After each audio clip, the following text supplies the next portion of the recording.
읽다 보면 말의 형태가 조금 다를 뿐이지 오늘 12절에 있는 것처럼 여호와의 목전에 악을 행하여라고 하는 말들이 많이 등장합니다.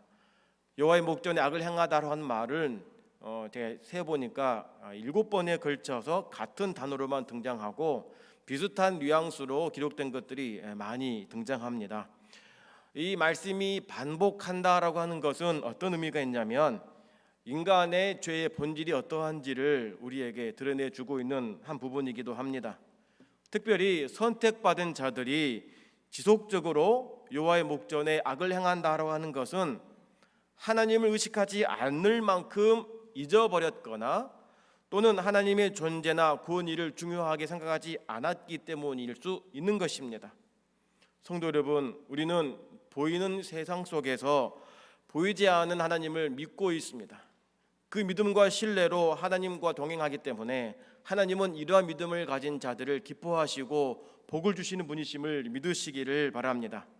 그런데 보여지고 취할 수 있는 세상 속에 살면서 거기에 파묻혀 살아가다가 하나님에 대한 믿음과 신뢰가 점점 희미해지고 상실되어서 존재조차도 불신하게 됨으로 인해서 믿음에 떠난 사람들도 많이 있음을 우리는 부인할 수 없는 것입니다.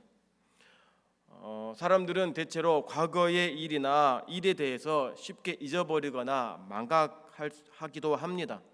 특히 이 받은 사랑과 은혜에 대해서는 기억하지 못하면서도 나에게 서운한 일을 하거나 상처를 주고 또 받을 것이 있는 부분들은 수십 년이 지나도 잊어버리지 않은 것을 보게 됩니다.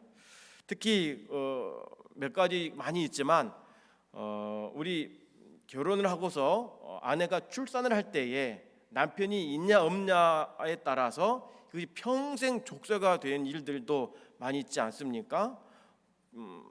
상황에 따라서 갈 수 없는 일들도 있는데 그것도 둘째치고 무능하고 무정하다 해가지고 아이를 낳았는데 오지도 않았다고 해가지고 계속해서 이걸 가지고 타박하는 이제 아내들도 있는 것을 보게 됩니다. 물론 이런 일들은 큰 중요치 않은 일이지만 하나님께서 역사 가운데 우리의 삶에 베푸신 그 은혜조차도 망각하고 잊어버린다는 것은 큰 일이 아닐 수가 없는 것입니다.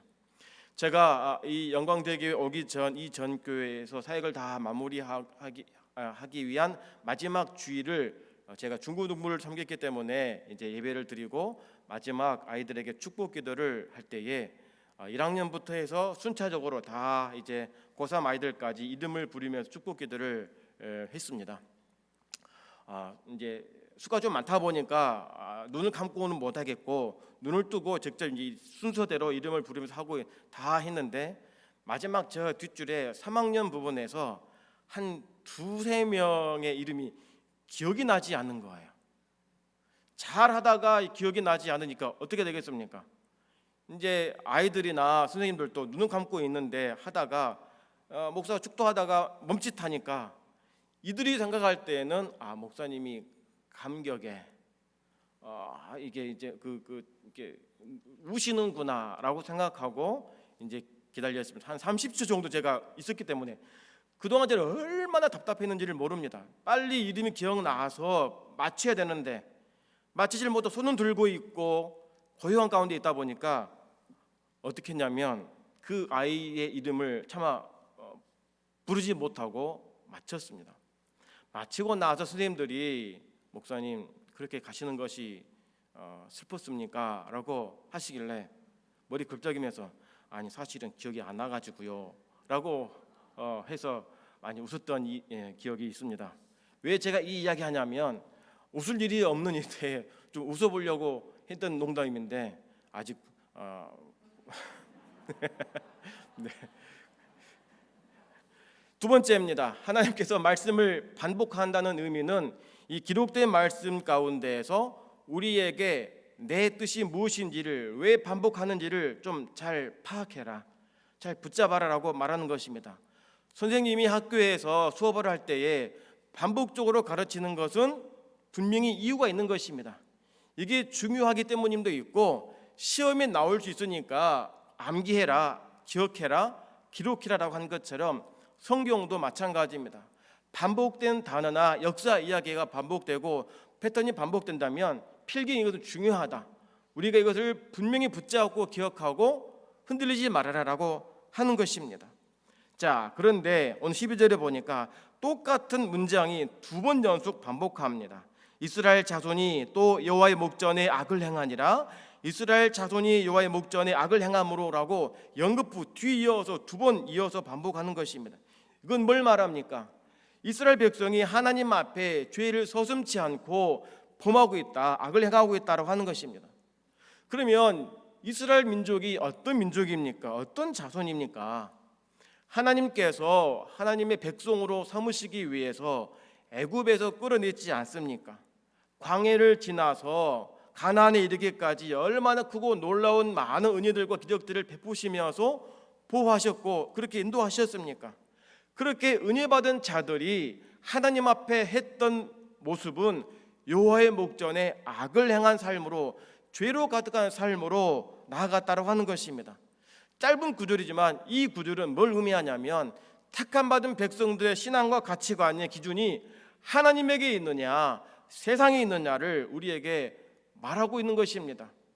구원받았음에도 불구하고 하나님의 말씀의 기준으로 살고 있느냐 아니면 세상의 기준으로 나아가고 있느냐, 이걸 우리에게 말씀하고 있는 것입니다. 하나님께서 여호와의 목전에 악을 행하고 있는 이스라엘 민족에게 어떻게 행합니까? 모압 왕 에글론을 보내서 압제하게 만듭니다. 18년 동안 섬기게 하면서 고통 가운데 있게 하셨습니다. 모압과 아말렉은, 이 암몬과 모압은 사실 창세기 19장에 보면 어떤 인물이 등장하냐면 롯이 등장합니다. 하나님의 심판을 피한 롯이 이제 수알에 가서 이제 숨어 있는데 두 딸이 아버지에게 술을 먹이고 아들들을 이제 낳습니다. 딸들이 아버지와 동침을 해가지고 낳은 아들들이 누구냐면 모압과 암몬이에요. 그러면 혈통으로 보면 이 모압과 암몬은 아브라함의 친족이고 이스라엘의 친족입니다. 혈연 관계입니다. 그런데 철저히 따지면 이방인이 아니지만 성경은 이들을 뭐라 말하냐? 이방인이다 이렇게 말합니다. 이방인의 기준이 어디 있느냐? 신앙의 기준인 것입니다. 하나님을 믿느냐 그렇지 않냐에 따라서 이방인이냐 하나님 민족이냐라고 결이 달라지는 것입니다. 그러니까 혈연으로 보면 이 모압 가족들도 암몬 사람들도 아브라함의 가족이지만 신앙 자체가 정체성이 아예 다르기 때문에 이방인에 불과한 것입니다. 그래서 성경이 에훗의 이야기를 하면서 여호와의 목전에 악을 행했다라고 하는 말은 행했다 하는 그 말과 함께 하나님께서 모압과 암몬이라는 그 적을 사용해서 18년 동안 압제한 이유가 뭐냐? 하나님의 신앙의 정체성을 가지고 살아야 될 이스라엘 자손이 이걸 잃어버렸기 때문에 우상과 세속에 있는 정체성 가지고 있는 이방 신들에게 포로가 되고 핍박 가운데 있도록 하나님이 내버려 둔 것입니다. 그래서 모압 왕이 섬기는 그노스를 섬기게 했던 것입니다. 18년 동안 이방 나라의 수하에 있고 섬기다 보니 이스라엘 민족들의 정체성도 거기에 녹아지게 된 것입니다. 그러니까 그들은 이스라엘 자손이라고 하지만 그들의 영적인 신앙을 보면 이방인과 다를 바가 없었다는 사실인 것입니다. 사랑하는 성도 여러분, 오늘 저와 여러분들은 예수 그리스도의 십자가로 인하여 구원받은 백성임을 믿으시기를 바랍니다. 그런 구원받은 은혜를 누려야 될 우리들이 이방인처럼 살고 있진 않았는지 한번 돌이켜보시길 바랍니다. 목사요, 장로요, 권사요, 집사요, 신앙인의 이름을 가지고 살면서도 행하는 나의 삶의 뒷걸음을 보면 믿음의 길을 바르게 걸어갔는지 아니면 세상인과 다를 바 없는 이방인처럼 살고 있지 않은지 돌이켜보았으면 좋겠습니다. 성도는 세상 모두가 그렇게 살아가니까 우리도 따라가자라고 해서는 안 됩니다. 세상의 옷과 세상의 정체성의 옷을 우리는 껴입어서는 안 되는 것입니다. 또 세상과 신앙을 신앙으로 인한 갈등을 피하기 위해서 믿음을 숨기고 사람들 틈바구니에서 드러나지 않게 살고 있는 것도 하나님께서 기뻐하지 않는 것입니다. 우리는 분명한 정체성과 신앙의 향기를 풍겨야 되는 존재들임을 믿으시기를 바랍니다. 예수 믿는 것이 왜 부끄럽습니까? 교회에 다닌다고 하는 것이 왜 숨겨야 될 이유가 되겠습니까? 우리를 구원하시기 위해 우리 주님은 하늘 보좌를 내려오시고 우리의 구원을 마다하지 않기, 우리의 구원을 위해 십자가도 친히 지신 분이신데 왜 우리는 그 십자가를 부끄러워하고 구원받은 정체성에 대한 신분을 감추려 하고 있습니까? 우리는 분명히 기억해야 됩니다. 세상 사람들과 다릅니다. 다를 수밖에 없습니다. 왜 그럴까요? 저와 여러분들에게는 성령님이 계시기 때문입니다. 구원의 은혜로 말미암는 하나님의 자녀의 신분이 우리에게 있기 때문이고 그들은 이것이 없기 때문에 우리와 다를 수밖에 없는 것입니다.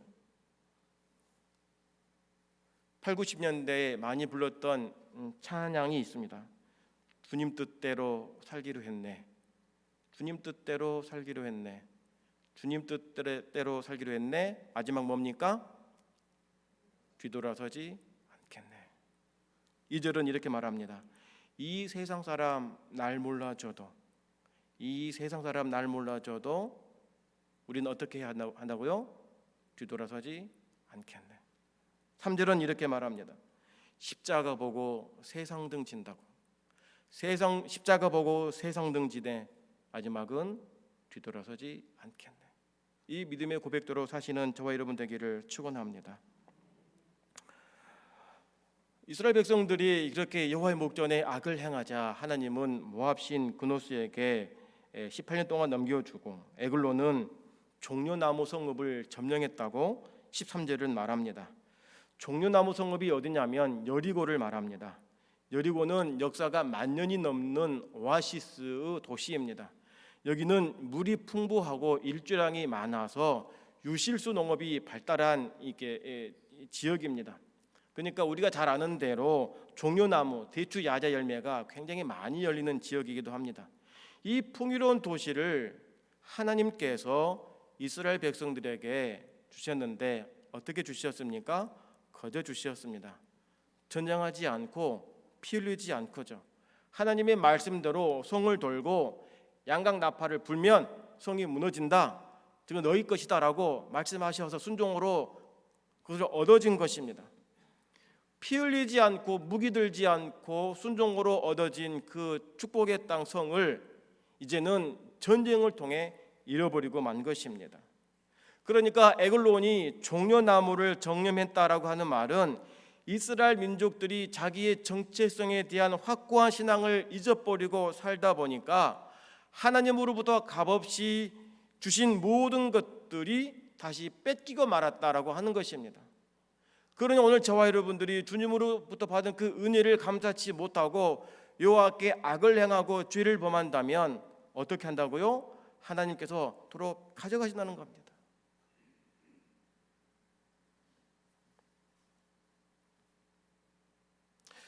하나님 섬기는 것보다 눈에 보이는 가나안 그 세속의 문화들을 따라간 이유가 뭐가 있겠습니까?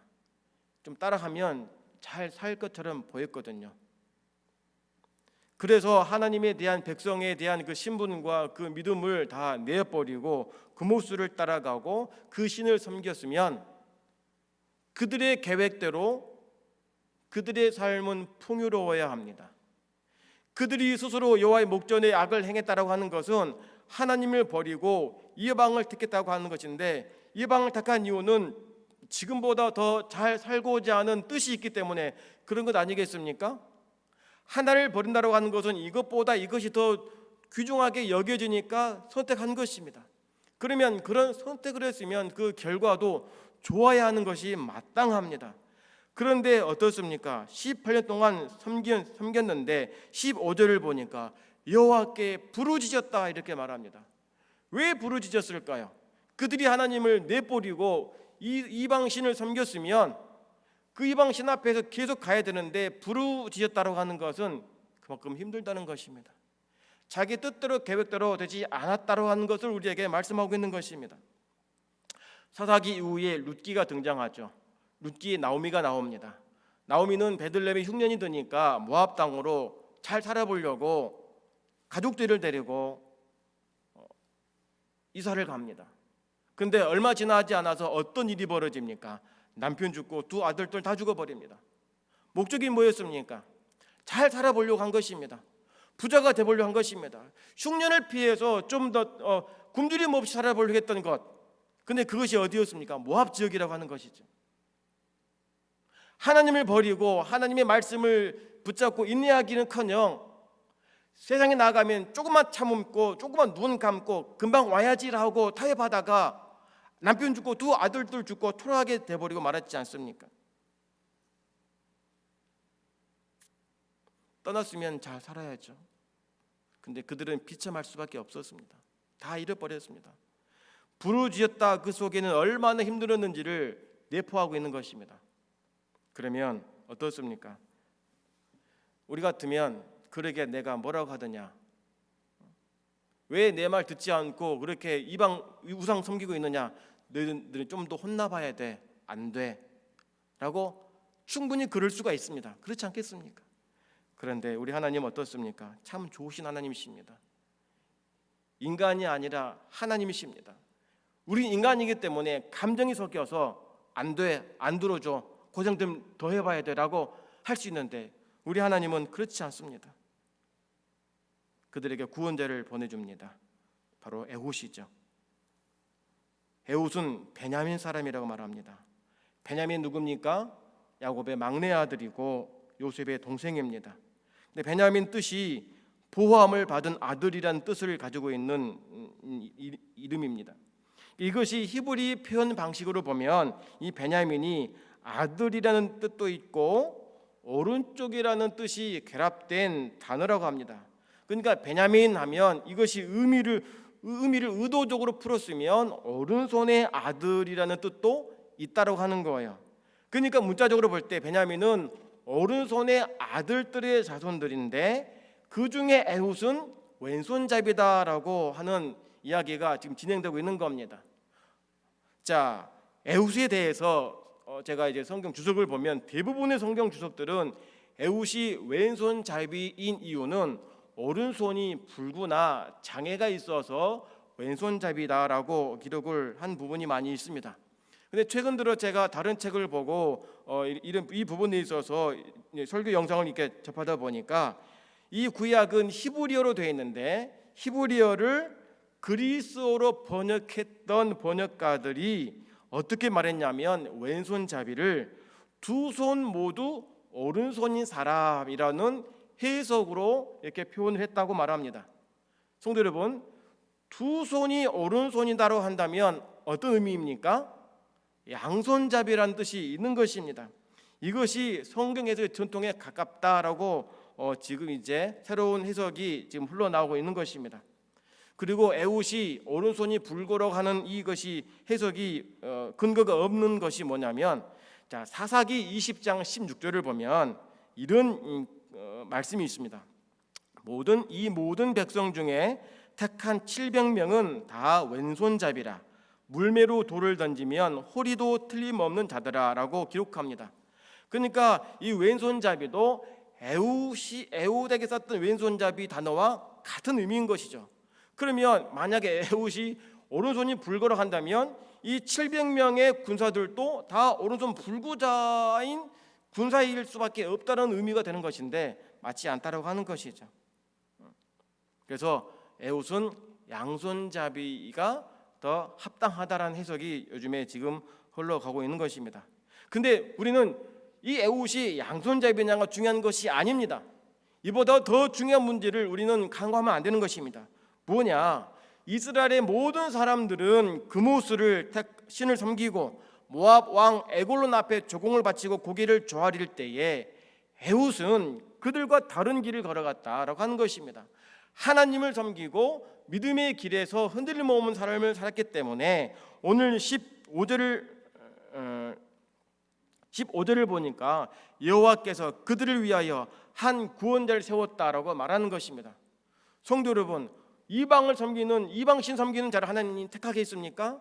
하나님이 택하는 사람은 하나님이 쓰시는 사람은 하나님 앞에 바로 선 자를 쓰시는 분이심을 믿으시길 바랍니다. 하나님을 신뢰하고 영원토록 그분을 영광을 드러내는 그 사람을 하나님이 쓰시는 것입니다. 에훗은 달랐습니다. 그 모든 영광과 힘은 하나님에게 있다. 오직 하나님만 참 신이다라고 하는 것을 믿음을 가지고 지켜왔던 사람인 것입니다. 성도 여러분, 세상 모두가 그것이 맞다, 이 길이 맞아, 이제는 이것이 대세야라고 할지 몰라도 이것을 붙잡아야 되고 이 길을 가야만이 잘 살고 힘이 있고 능력이 있어라고 한다 할지라도 하나님을 떠난 모든 것들은 다 주임을 기억하시기를 바랍니다. 신앙은 좁은 길입니다. 십자가의 길입니다. 그 길을 우리 주님께서 걸어오셨기 때문에 우리에게 구원의 은혜를 주신 것입니다. 우리는 잘 살기 위해 예수 믿는 것이 아닙니다.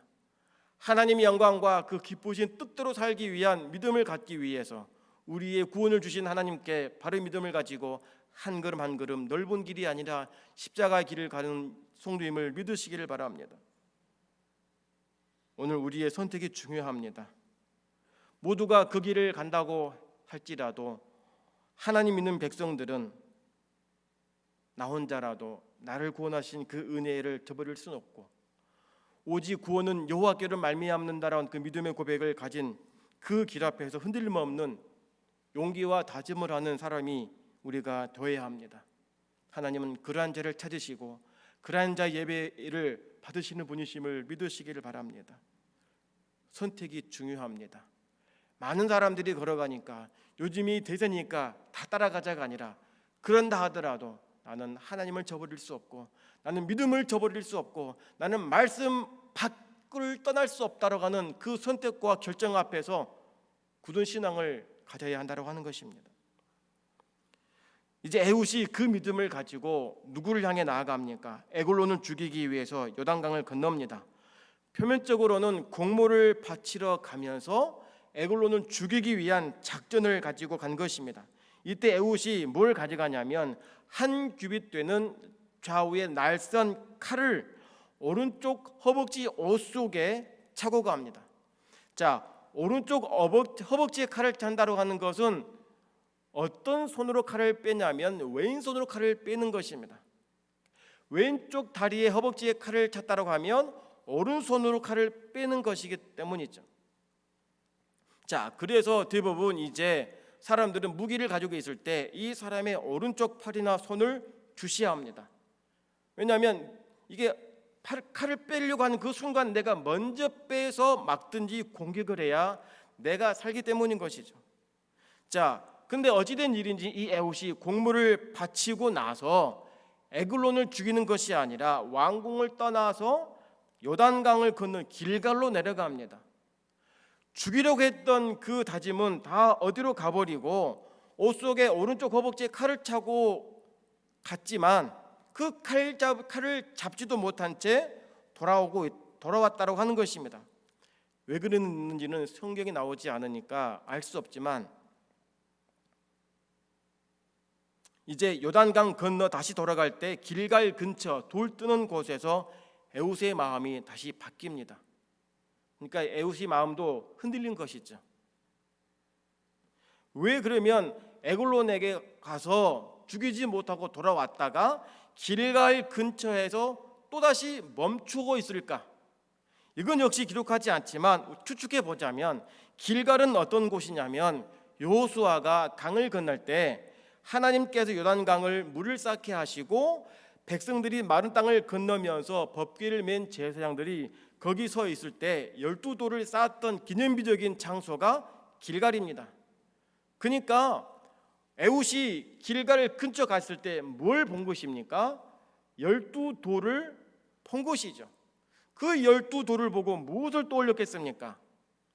하나님의 은혜와 도우심으로 우리가 이 요단강을 건너왔는데 그리고 요단강을 건너서 여리고를 차지했는데 지금 우리의 모습이 어떤 모습인가?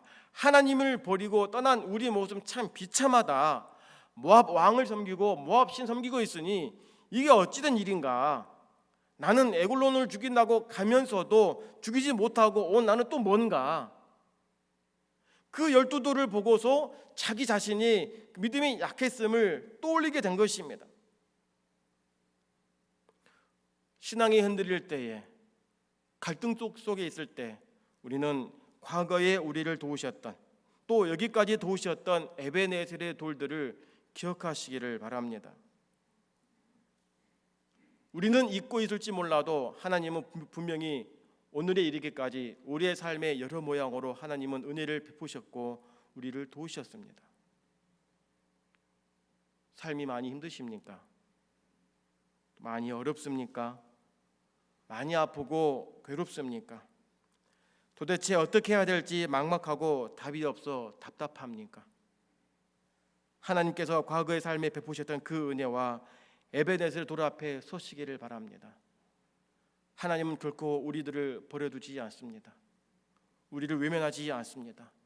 우리를 붙들고 있는 분이 하나님이심을 믿으시기를 바랍니다. 하나님은 분명히 우리를 예비하시고 하늘 문을 열어놓고 있는 분이심을 믿으시길 바랍니다. 주님의 이름을 구하면, 하늘을 향하여 주의 얼굴을 바라보면 하나님은 우리가 계획할 수 없었고 우리가 예기치 못했던 그 일들의 길을 열어주시면서 하나님의 살아계심을 드러내신 분이심을 믿으시기를 바랍니다. 이렇게 길갈의 12돌을 보고 나서 마음을 다잡습니다. 다잡고 어떻게 합니까? 다시 이제 에글론에게 가는데 어떤 말 하냐? 하나님께서 주신 말씀을 전하려고 합니다. 좀 저하고 독대하시죠. 이렇게 얘기합니다. 신하를 물리치고 신하를 보내고 둘이 얘기합시다. 하나님께서 당신에게 주시는 말씀을 내가 가지고 왔으니까 들어보십시오라고 한 것입니다.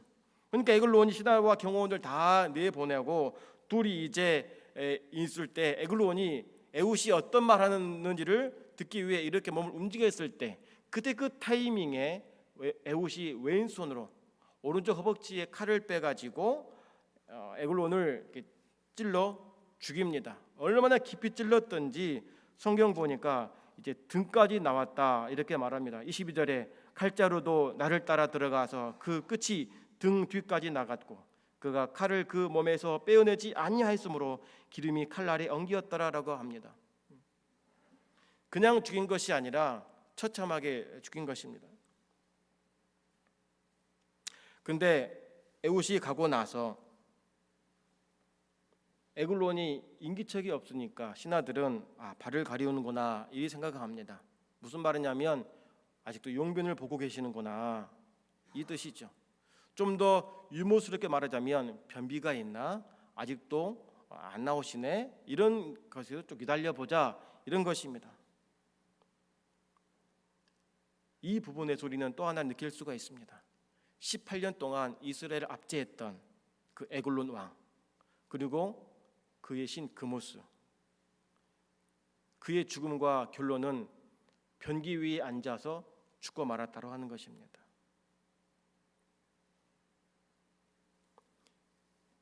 우상은 아무것도 아닙니다. 힘과 권력으로 세상을 떵떵거린다 하더라도 그의 결말은 그렇게 변기 위에 앉은 인생처럼 비참한 결말을 맺는다고 하는 것입니다. 우리 눈에 볼 때 아무리 강하고 힘있고 권세가 있어 보여도 진정한 왕은 만왕의 왕이신 하나님이심을 믿으시길 바랍니다. 때문에 우리는 좀 더 쥐어보려고, 좀 더 가져보려고, 좀 더 있어 보려고 세상 가운데 아둥바둥하기보다도 하나님의 권능과 하나님의 이름과 그분의 은혜 앞에 우리가 서는 것이 더 지혜롭고 복받은 인생임을 믿으시기를 바랍니다. 결국에 이 모압 백성들이 이제 자기 왕이 죽은 것을 이제 뒤늦게 알고서 복수하기 위해 요단강을 건너서 가나안 땅으로 들여오지만 이미 하나님은 이스라엘 편입니다. 싸움의 대상이 되지 않습니다. 10,000명이 넘는 모압 군사가 오더라도 하나님은 그들을 한일순간에 쓸어버리신 분이신 것입니다. 결국에 승리합니다. 1만 명이 다 죽습니다. 왜 그럽니까? 에훗이 싸움의 용사이어서가 아니라 하나님께서 이스라엘을 보호하셨고 하나님께서 그 악을 제거하셨기 때문인 것입니다. 하나님의 손은 하나님의 보호하심이 있고 하나님의 인도하심이 우리에게 있는 것입니다. 손에는 힘이 있습니다. 그러나 그 힘이 누구에게 있느냐, 누구를 의지하느냐에 따라 달라집니다. 여러분들은 누구를 의지합니까? 누구를 바라보고 누구의 손을 붙잡고 있습니까? 그게 누구냐에 따라서 우리 인생의 운명과 삶이 달라지게 되어 있는 것입니다. 에훗이 이스라엘의 구원대로 부름받기 합당했던 이유가 있다면 오직 하나님의 영광이었습니다. 하나님께 영광을 돌리고자 하는 그 신앙이 흔들리지 않았던 것입니다. 그러니 에훗의 이름이 무엇이냐? 영광이 어디 있는가? 내 삶의 영광은 어디에 있는가? 우리 민족의 영광은 어디 있는가? 이 전 세계의 영광은 어디 있는가? 오직 하나님이다라고 하는 믿음을 가지고 있었기 때문에 하나님이 그를 통해 그 민족을 구원했다라고 하는 것입니다. 그리고 언제든지 싸울 준비가 되어 있다라고 하는 준비된 자세였다라고 하는 것입니다. 이건 뭘 말하냐면 양손잡이니까 사람들은 오른손만 보고 오른손이 어떻게 움직이는지를 보고 방어하거나 공격하지만 에훗은 왼손잡이니까 어떤 상황 속에서도 이 왼손을 가지고 쓸 수 있는 실력자가 되었다라고 하는 것입니다.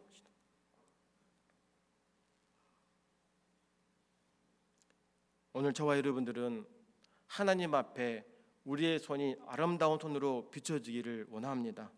어떤 손이 되어야 할까요? 세상과 이방신 앞에 조아리고 손을 펼치는 손이 아니라, 부끄러운 손이 아니라 하나님 앞에 깨끗하고 정결한 손으로, 정직과 믿음의 손과 헌신과 섬김의 손으로, 기도의 손으로 주 앞에 나아갈 때에 하나님이 여러분 삶의 가정과 개인의 삶에 복을 주시는 은혜가 있기를 주님의 이름으로 축원합니다. 성도 여러분, 어렵습니다. 코로나 때문에 생활도 어렵고 경제도 어렵고 교회마저 어려운 시대 속에 살고 있습니다. 그때 우리가 분명한 입장을 쳐야 될 것이 무엇입니까? 그럼에도 불구하고 하나님이다.